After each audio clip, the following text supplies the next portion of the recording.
Joining us right now is independent advisor, Alliance Chief Investment Officer, Chris Zaccarelli. Chris, great to see you. Thanks very much. You've been talking about the CPI last couple of days, and many have told me they're expecting the CPI to go up from last month because of the elevated price of oil. What are you expecting?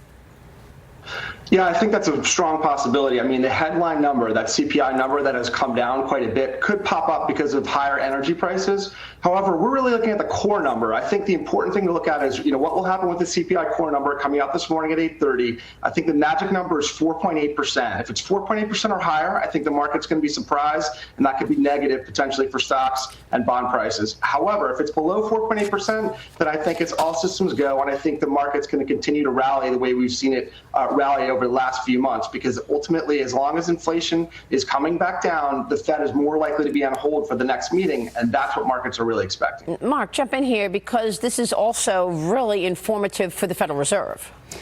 Yeah, without a doubt. And look, the Cleveland Fed actually is expecting 3.4% for July's data, which we're getting today. And then in August, it's expected to reaccelerate even further up to 4.07%. So when you look at the relatively strong economic data we've been seeing over the course of the last few months, and then you couple in the fact that inflation is accelerating, I'm concerned about those money managers or even investors at home who are betting on a Fed rate cut at some point in the near future. I don't see it coming. Chris, what do you think?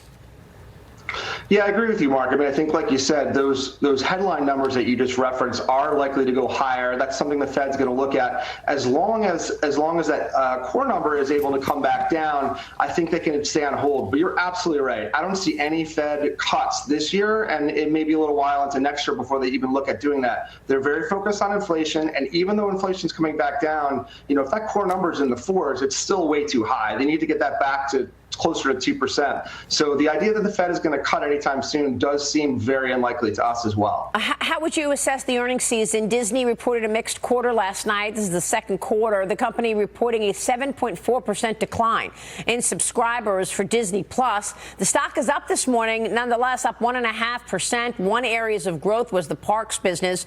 Parks experiences and products up 13% in revenue there, Chris. How would you assess the overall earnings period, or Disney in particular? Yeah, I mean, earnings in general have done pretty well. Definitely less worse than expected, less worse than feared. There's been some notable misses. Some of the tech companies have had not as good earnings as expected, but for the most part, earnings have done pretty well. Disney's a very specific case. It's a little bit of a turnaround story.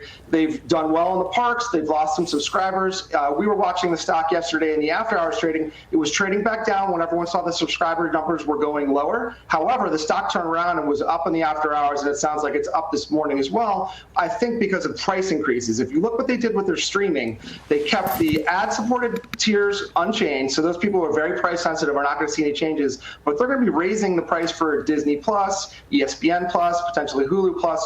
For those people who have the premium package, they're going to see some of those price increases go even as high as 27%. So they're raising prices on people which they think are less sensitive, more brand loyal, and if it's true that Disney does have pricing power, I think that's the reason why you saw the stock turn around, even though they are losing subscribers, which all things being equal, obviously is a negative. How are you allocating capital globally? We've been talking about this executive order that President Biden issued. He issued it on Wednesday, and it very narrowly targeted critical leading edge technologies with military surveillance and cyber capabilities, according to the Wall Street Journal.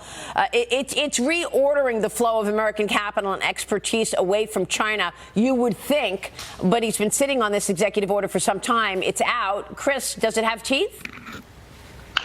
I mean, China is clearly the biggest problem we have right now, economically, militarily, in terms of even just influence over the world. And so we need to do more with China. We need to compete with them. We need to make sure that they are not taking our technology and using it against us. So I understand the need to, really try to regulate that, but it's a very difficult ballgame because clearly, they can go to other countries and source that technology. So we're going to have to really thread this needle. It's going to be very difficult. At the end of the day, it's a technology race. We really want to have our technology companies unsheathed, ready to go, and not being held back, because ultimately, I think no matter what we try to do with China, eventually they're going to get their hands on the technology they want, no matter what these executive orders do. So we really need to make sure that we're supporting our tech companies and making sure that we're first in the world in what we're doing. We need to be leading edge. I mean, this order, to me, targets investments in Chinese companies. So China, it can talk about going everywhere it wants all the time, but most people want the deep liquidity of American markets, and that's why it's so important to put some limitations. See you this morning. Thanks very much.